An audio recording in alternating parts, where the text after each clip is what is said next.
Super star Rajinikanth Tamil சினிமாவில் அறிமுகமாகி அடுத்த ஆண்டோட 50 ஆண்டுகள் ஆக இருக்கு. இதனை ஒட்டி தனது ரசிகர்களுக்கு இரட்டிப்பு மகிழ்ச்சியை கொடுக்கும் விதமா அடுத்த ஆண்டு 2 படங்களை ரிலீஸ் செய்ய சூப்பர் ஸ்டார் ரஜினிகாந்த் முடிவு செஞ்சிருக்கிறதா சொல்லப்படுது. ஏற்கனவே அவர் நடித்து வரும் கூலி படத்தோட படப்பிடிப்புகள் பெரும்பாலும் முடிவடைந்துருச்சு. இதையடுத்து அவர் ஜெயிலர் 2 படத்திலும் நடிக்க உள்ளதா தகவல் ஏற்கனவே வெளியானது. தற்போது செய்யாறு பாலு தெரிவிச்சிருக்க சூப்பர் ஸ்டார் பத்தின தகவல் ரசிகர்களுக்கு கொஞ்சம் அதிர்ச்சியை கொடுத்திருக்கு எனலாம். அப்படி என்னதான் சொல்லியிருக்காரு? ரஜினியோட கடைசி படமா இருக்குமோ? ரஜினி இல்ல சினிமாவை விட்டு விலகிறாரோ? அந்த அதிர்ச்சி தகவலை வாங்க வீடியோக்குள்ள போய் பார்ப்போம். அதாவது சூப்பர் ஸ்டார் ரஜினிகாந்த் அவரோட நடிப்புல கடைசியா வெளியான படம் வேட்டையன். இந்த படத்துல லைகா நிறுவனம் தயாரிச்சிருந்தாங்க. ஞானவேல் இயக்கிய இந்த படத்துக்கு அனிருத் இசையமைச்சிருந்தாரு. படம் வெளியாகி ரசிகர்கள் மத்தியில நல்ல வரவேற்பு பெற்றது. குறிப்பாக வேட்டையன் படம் நீட் தேர்வு மற்றும் அதை சுற்றி நடக்கிற அரசியல், அதே போல என்கவுண்டர் மூலம் என்ன நடக்குது என்பதை எடுத்திருக்கும் படமா இருந்தது. சூப்பர் ஸ்டார் ரஜினிகாந்த் தற்போது கூலி படத்துல மிகவும் பிஸியா நடிச்சிட்டு வராரு.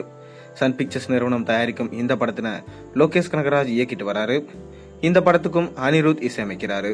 கூலி படத்தின் படப்பிடிப்புக்கு இடையில் ரஜினிகாந்த் தான் ஏற்கனவே திட்டமிட்டு இருந்த தனது இருதய அறுவை சிகிச்சையை சென்னை அப்போலோ மருத்துவமனையில செய்து கொண்டாரு.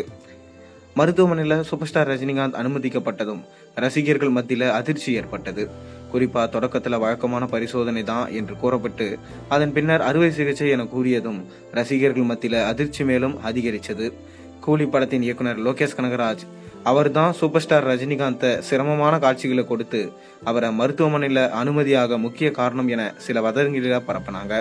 ஆனா இது தொடர்பான லோகேஷ் கனகராஜ் பேசுகையில தனது அறுவை சிகிச்சை தொடர்பான சூப்பர் ஸ்டார் ரஜினிகாந்த் எங்களிடம் சில மாதங்களுக்கு முன்பே சொல்லிவிட்டதாகவும் அதற்கு ஏற்ற வகையில படப்பிடிப்பு நாட்களை நாங்கள் திட்டமிட்டு கொண்டதாகவும் கூறிய பின்னர் தான் இந்த வதந்திகளுக்கு முற்றுப்புள்ளி வச்சாங்க.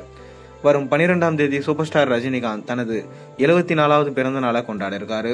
இதற்கான ஏற்பாடுகள் மிகவும் கோலாகலமா நடைபெற்று வருது. அதிலும் சூப்பர் ஸ்டார் ரஜினிகாந்த் தமிழ் சினிமாவை அறிமுகமாகி 50 ஆண்டுகள் ஆக உள்ளது என்பதனால ரசிகர்கள் மத்தியிலும் ஆவல் அதிகரிச்சுட்டு வருது. ஏற்கனவே இவரது நடிப்புல வெளியாகி மெகா ஹிட் படமா மாறிய ஜெயிலர் படத்தோடைய 2ஆம் பாகம் அடுத்த ஆண்டு படப்பிடிப்பு தொடங்கி அடுத்த ஆண்டு படம் ரிலீஸ் ஆக உள்ளது என்ற தகவல் ஏற்கனவே சினிமா உலகில பேசப்பட்டு வருது. அதை தொடர்ந்து பாத்தீங்கன்னா இப்படியான நிலையில பிரபல பத்திரிகையாளர் செய்யாறு பாலு தெரிவிச்சிருக்க கருத்து ரசிகர்கள் மத்தியில வருத்தத்தை ஏற்படுத்தியிருக்கு. இது தொடர்பா அவர் பேசுகையில ரஜினிகாந்த் தனது அறுவை சிகிச்சைக்கு பின்னர் சுமார் 3 மாத காலம் சூப்பர் ஸ்டார் ரஜினிகாந்த் ஓய்வெடுக்க உள்ளார் என சொல்லியிருக்காரு. தனது முழு உடல் பரிசோதனைக்காக அமெரிக்கா செல்ல உள்ளதாகவும் உடல் பரிசோதனைக்கு பின்னர் மருத்துவர்களோட ஆலோசனைப்படியே நடந்து கொள்ள முடிவெடுத்திருக்கிறதாகவும் செய்யாறு பாலு தெரிவிச்சிருக்காரு. இவரது இந்த பேச்சு சூப்பர் ஸ்டார் ரசிகர்கள் மத்தியில கொஞ்சம் அதிர்ச்சியையும் கவலையையும் ஏற்படுத்தியிருக்கு.